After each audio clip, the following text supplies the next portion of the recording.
ರಾಜ್ಯ ಸಚಿವ ಸಂಪುಟ ವಿಸ್ತರಣೆಗೆ ಸಂಬಂಧಿಸಿದ ರಾಜಕೀಯ ಚಟುವಟಿಕೆಗಳು ಮತ್ತೆ ವೇಗ ಪಡೆದಿದ್ದು ಮುಂದಿನ ವಾರವೇ ಸಂಪುಟ ವಿಸ್ತರಣೆ ನಡೆಯುವ ಸಾಧ್ಯತೆ ಇದೆ ಎಂಬ ಮಾಹಿತಿ ಕಾಂಗ್ರೆಸ್ ಮೂಲಗಳಿಂದ ಕೇಳಿಬರುತ್ತಿದೆ.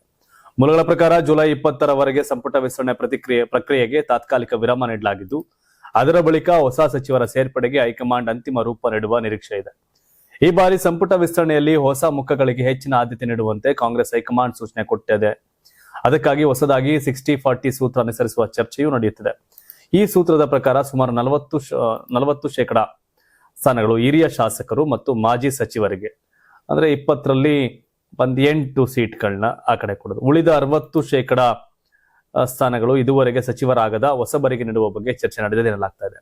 ಇದೇ ವೇಳೆ ಸಚಿವ ಸ್ಥಾನಕ್ಕೆ ವಯೋಮಿತಿ ಹಾಗೂ ಜಾತಿ ಸಮುದಾಯ ಮತ್ತು ಪ್ರಾದೇಶಿಕ ಸಮತೋಲನಕ್ಕೂ ಮಹತ್ವ ನೀಡುವಂತೆ ರಾಜ್ಯ ನಾಯಕತ್ವಕ್ಕೆ ಸೂಚಿಸಲಾಗಿದೆ ಎಂಬ ಮಾಹಿತಿ ಹೊರಬಿದ್ದಿದೆ. ಆದರೆ ಯುವ ನಾಯಕತ್ವಕ್ಕೆ ಹೆಚ್ಚಿನ ಅವಕಾಶ ನೀಡುವ ವಿಚಾರದಲ್ಲಿ ಪಕ್ಷದೊಳಗೆ ಭಿನ್ನಾಭಿಪ್ರಾಯಗಳು ವ್ಯಕ್ತವಾಗಿವೆ. ಹಲವು ಬಾರಿ ಶಾಸಕರಾಗಿದ್ದರೂ ಸಚಿವ ಸ್ಥಾನ ಸಿಗದ ಹಿರಿಯರಿಗೆ ಆದ್ಯತೆ ನೀಡಬೇಕು ಎಂಬ ಅಭಿಪ್ರಾಯವನ್ನ ಕೆಲ ನಾಯಕರು ವ್ಯಕ್ತಪಡಿಸಿದ್ದಾರೆ ಎನ್ನಲಾಗಿದೆ.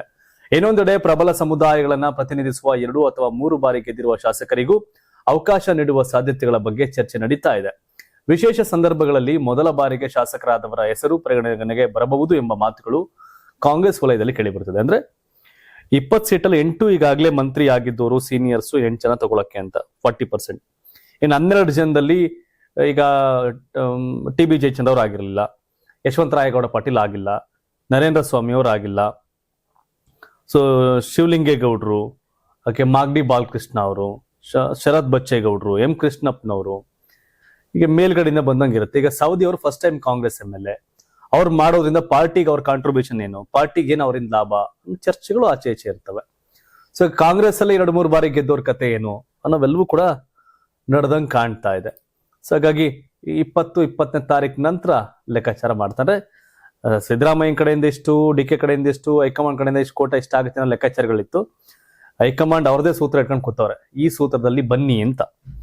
ಈಗ ಸಿದ್ದರಾಮಯ್ಯ DK ಅವರು ಹೊಸ ಪಟ್ಟಿ ಮಾಡ್ಬೇಕಾಗತ್ತೆ ಆ ಸೂತ್ರದ ಅಡಿಯಲ್ಲಿ.